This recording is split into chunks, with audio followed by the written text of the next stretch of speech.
Taigi keliamės į Karklės Žilvičio stovyklą ir kalbiname mūsų stovyklautoją Roką. Rokai, papasakok trumpai apie save. Aš Rokas Pocius, čia lankausi Žilvityje, Karklėje. Esu bitininko sūnus, gyvenu Nevarėnuose. Tiek. Ką veiki laisvalaikiu?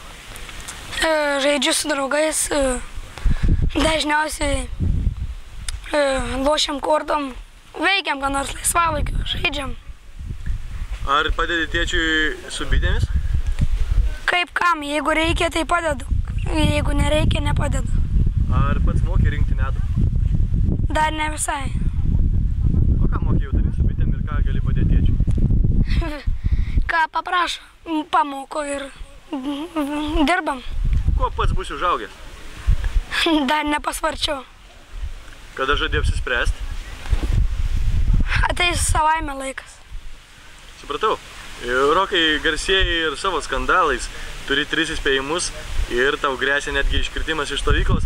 Ar gali papasakot savo būtent motyvus, kaip įvyko ta istorija ir kodėl tu atsidūrei? Nežinau, paprasčiausiai. Atėjom vakarą, dirbėjom ir gavom 3 įspėjimus iš karto. 3 įspėjimus iš karto? tą patį vakarą.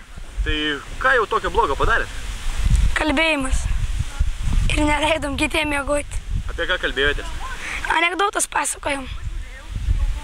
Supratau. Kaip pats vertini stovyklą ir kaip galvoji, pavyks tau čia išsilaikyti ar ne?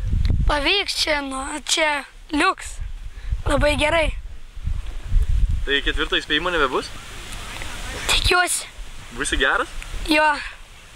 Ačiū, tai buvo Rokas Pocius, mūsų stovyklautojas.